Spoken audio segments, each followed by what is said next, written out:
steps. But now I got this new sponsor. He's all about the steps, man, and I needed that. Because I decided I was dying inside. I needed a new sponsor. I just got a new sponsor like 6 months ago. And he's totally different than me. He's totally different. He never been to prison. He don't got no tattoos. He looks like just a little old white man. But this, no, seriously. If you see him, but he's a lawyer in the day and he's a professor at night. And I had this sponsor 2 years ago in a class. So thank God, like this June, I'm gonna be graduating with my AA degree in psychology. Right? All right. Good.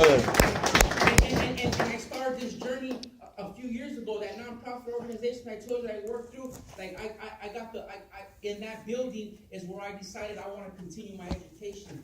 And it took me longer than others because it's supposed to only take 2 years. But you know what? This June, I'm gonna graduate with my AA. I'm not tapping down on that stage. And another thing on top of that is this addict got a scholarship to go to university. All right. Cool. So that's the blessings that I'm talking about. That's my message today. Is that you stick around, you're gonna be blessed.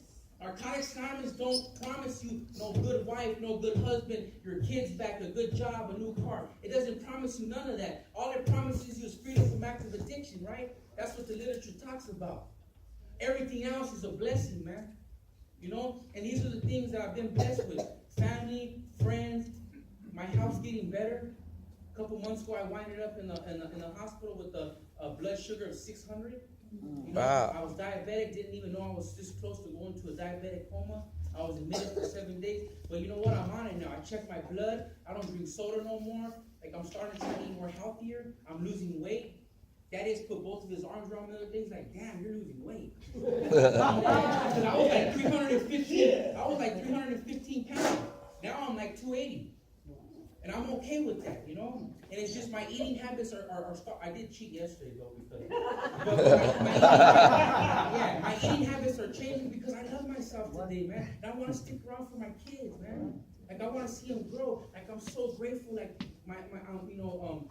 this last week, my wife went to the doctor. We finalized her due date is January 5th. The doctor told me your son is 2 pounds overweight in her stomach. There is no way he's coming out regularly. So we're going to cut her open on the 5th of January, 9 in the morning, you know, and her due date was January 11th. And the crazy thing about it is, this whole time they told us we're having a girl. Up until 3 weeks ago, they said it's a boy. The first ultrasound, it was a girl, 100%. I was like, cool, Leilani, Alexis, let's do this. Let's get all this girl stuff. 3 weeks ago, we went for that 3D ultrasound. There it was. Bing. I was like, is there twins? There's one and it's a boy. I know what they said. He goes, it's a boy. It's right there. He was like, damn, boy. You starting off good already, shit. So it's a boy. It's a boy, you know? And I was struggling with the name. I was struggling. I wasn't prepared for this, you know? And then a tragic happened. And my good friend Joe lost his son. And his name was Joshua. So I told my wife, you know what? I got the name. Tell me if you agree. And she knows the story. And I told her I want to name him Joshua.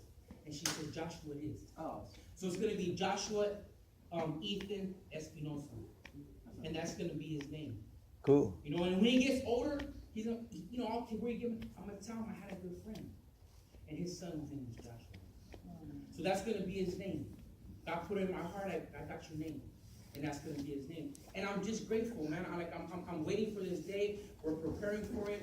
You know, I don't have this big old house. I live in an apartment. It's a 2-bedroom, 2-bath, but it's mine. And I pay the rent there. And I pay the bills there. All the bills are under my name. You know, a few years ago, I used to live with Big Joe. Because I didn't have nowhere to go. Daddy's was my roommate. You know, I had nowhere to go. And it was around this time. I think it was like 2011. Around this time, in the convention, I remember asking Joe, like, hey, I don't have nowhere to go, man. You know, and him and his wife, Judy, they allowed for me to be there. And they allowed me to be there. And I remember telling Joe, like, one day, my boy, like, I'm going to have my own spot, man. And I'm going to have my own Christmas tree. And I'm going to have all the things that you and your wife have. You know, and God has seen fit for this addict to have those things today, man. Those are the blessings that I'm talking about. You know, I'm no better than nobody in here. But I'm willing and I stay teachable, though. Like, I'm not perfect, man. You know, I'm only 4 years old. I just learned how to run, barely. You know, and it's no race. It's no race, man.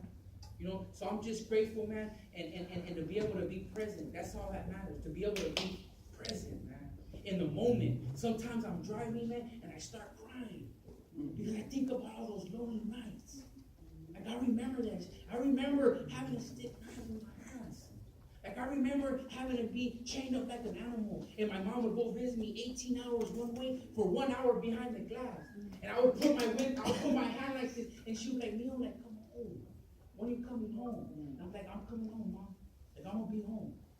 You know? And like, she looks at me now, and I'm like, what are you looking at? Because I got 5 brothers and they're all in addiction.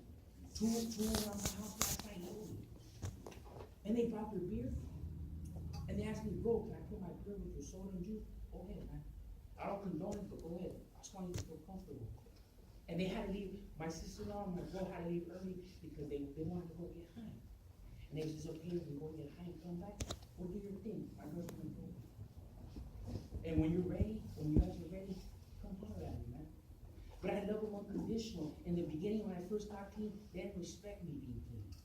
They thought I was just trying to front because my mom got 19 years clean.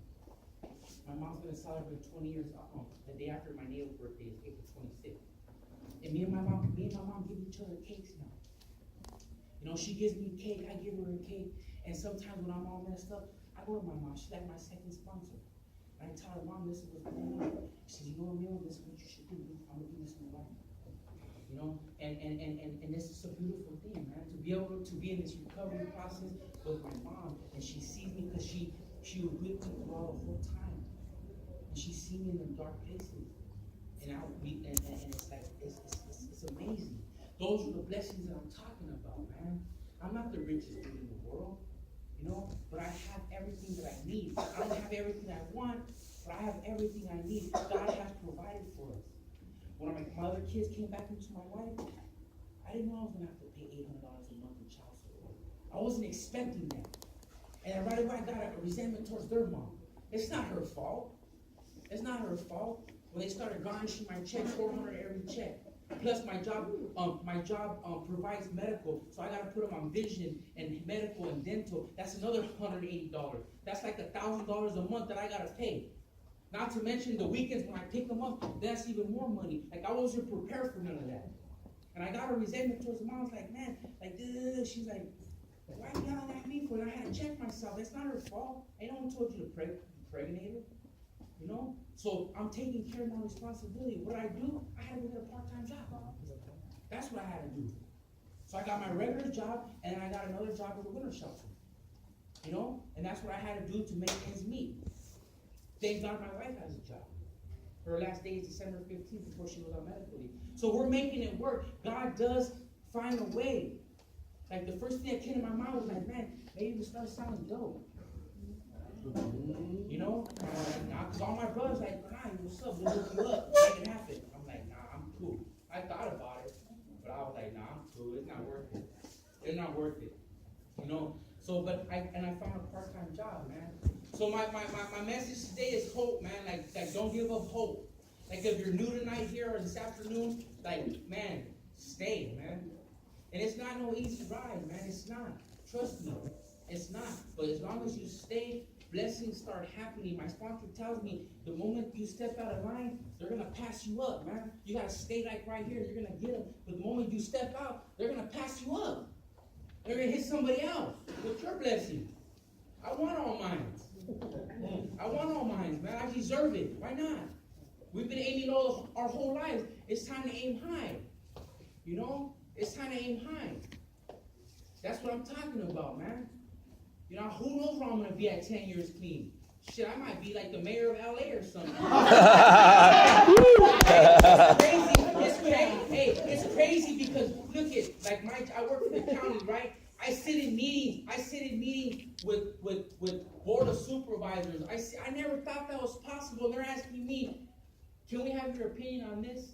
And I was like, me? You know, prior to that, I was a drug and alcohol counselor, so that's what I wanted to do. You know, and I went and I did that. I got the certificate. I did all that. You know what I'm saying? But I started doing work with homeless, and that warmed my heart, man. And And that's where I'm at now. But the thing is like, the way my job is we work with a lot of police, we work with sheriffs, we work with a lot of police, and we have to contact these people, we have to go to meetings with these people, we have to do phone conference with these people. I never ever thought